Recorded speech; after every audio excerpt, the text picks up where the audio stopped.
Motard Geek pour URFPV, on se retrouve pour découvrir un petit contrôleur de vol tout en un de chez Rasterstar, le Tattoo F4S qui embarque des ESC 4 en 1 30 A et tout ce qui va bien pour Betaflight.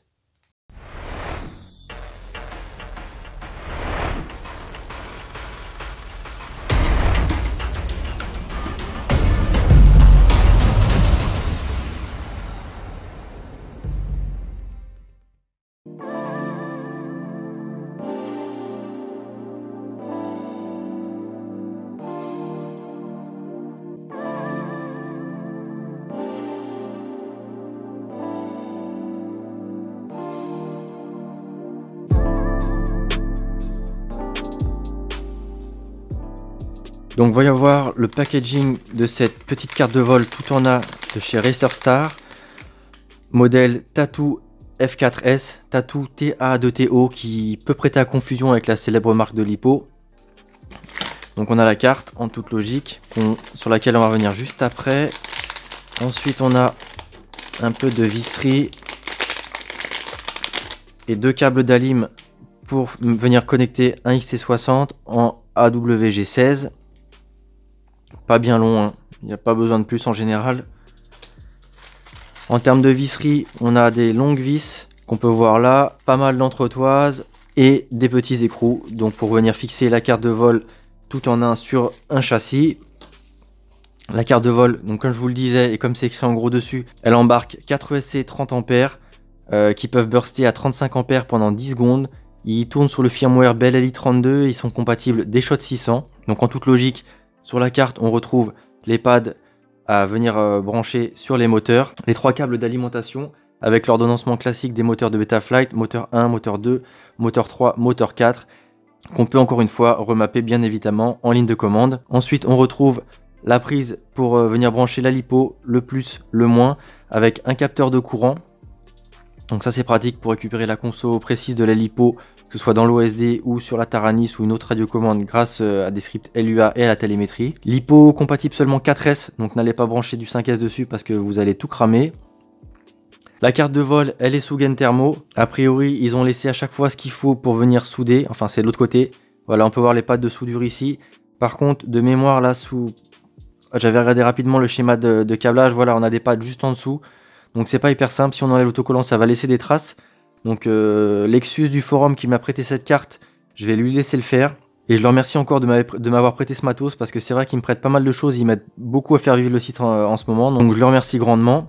Voilà, c'est à peu près tout je crois sur les chiffres de cette carte de vol. Elle embarque donc comme je le disais ou pas en intro, je me souviens plus, un régulateur 5 volts capable de délivrer jusqu'à 3 ampères.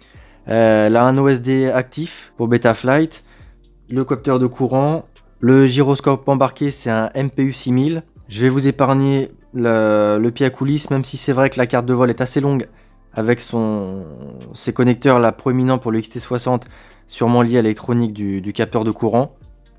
Mais on va quand même la peser rapidement avant de s'attaquer au schéma de câblage. Désolé Warren, tu peux accélérer allez, moins d'une minute je pense. Hein. Je sais que vous êtes plusieurs à vous plaindre de ces phases de pesée et de mesure dans les commentaires des vidéos. Mais je trouve que c'est pas mal, ça permet de comparer par rapport aux chiffres constructeurs. Si je vous mets un bête sous-titre, il n'y a rien qui vous prouve que c'est le vrai poids. Et en parlant de poids, on est à 17 grammes, donc c'est vraiment pas lourd pour une carte de vol. Avec ses ESC, toute l'électronique qui va bien dessus, capteur de courant, régulateur. Et je crois même qu'il y a une black box, si je dis pas de bêtises, ça je vous le confirmerai dans les commentaires ou en surimpression sur la vidéo. Donc on va faire un rapide tour des points de soudure. Donc là, on l'a vu, la lipo, les 4 moteurs. Et en haut, on a tout ce qu'il faut souder. Donc je sais pas s'il va bien se voir à la caméra, mais de toute façon, tout est écrit là sur le petit autocollant et tout est écrit sur la board en elle-même. Et on retrouve évidemment sur la fiche produit. Donc là, ça c'est un produit qui a été acheté chez Banggood. Et sur la page produit, on retrouve évidemment le schéma de câblage. Tout à gauche, on a le 5 volts qui permet d'alimenter caméra et VTX. Donc il faut un VTX qui accepte 5 volts. Il ne faut pas un VTX qui ait besoin de plus. Idem pour la caméra. Juste à côté, on a la masse du VTX. Après la masse, on a le signal, donc la sortie vidéo. Après la sortie vidéo qui va au VTX, on a la masse de la caméra. Ensuite, on a l'entrée vidéo, donc le signal qui va à la caméra. Et ensuite là, on a les 3 pads pour le récepteur radio.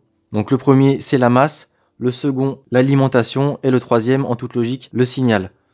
Juste là, sous l'autocollant et donc sous la gaine thermo, ce qui est pas hyper pratique, on a un bouton de boot, même si normalement on n'a pas trop à s'en servir avec la petite commande magique DFU sous Betaflight. Juste là, on a un 3,3 volts pour les utilisateurs Spectrum, donc avec la masse et l'alimentation, ainsi que l'UART T6, donc entrée-sortie, TX-RX. Et juste là, comme je le disais tout à l'heure, sous l'autocollant, on a deux pads qui permettent d'alimenter un buzzer et des LED programmables, le tout en 5 volts. Donc juste là, le plus gros pad qui permet de venir brancher les deux alimentations LED et buzzer, c'est le plus. Ici, c'est le moins du buzzer. Et donc encore une fois, sous l'autocollant et sous la gaine, on a la masse et le fil signal. On a la masse et le fil signal pour les LED. Donc ça, c'est pas hyper pratique. Parce que du coup, faut soit enlever la gaine thermo, soit découper un petit peu au cutter en prenant un peu le risque d'abîmer la carte en dessous. Donc bon, c'est bien que ce soit protégé, mais au final, il faut enlever la protection pour pouvoir venir brancher tous les équipements dont on a besoin. Donc voilà, c'est à peu près tout ce que j'ai à vous dire sur cette carte de vol. Elle se monte dans ce sens-là. Je sais pas si on le voit bien à la caméra, mais là, juste là, on a la flèche qui indique le sens de vol du contrôleur en temps normal. Qui, comme les moteurs, on peut changer facilement dans tous les sens sous Betaflight et même sous les autres contrôleurs de vol. Donc comme d'hab, je vous invite à vous inscrire sur le forum. Il y a le petit menu en haut qui permet d'afficher l'activité. C'est une timeline comme sur Facebook, Twitter ou sur tous les réseaux sociaux. Sauf que là, c'est affiché dans l'ordre réel, la vraie chronologie.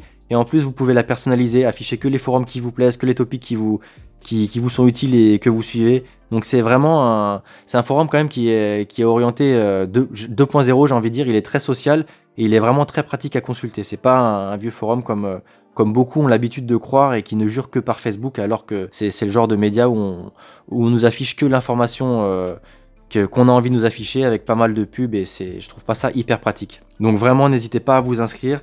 Et comme d'hab, dès que Lexus nous aura fait un test de cette carte, qu'il l'aura monté dans son quad, qui me fera tester, il y a de grandes chances. On vous fera un retour, soit en vidéo, c'est peut-être pas dit, mais en tout cas sur le forum, il y a aucun doute. Donc n'hésitez pas à vous y inscrire.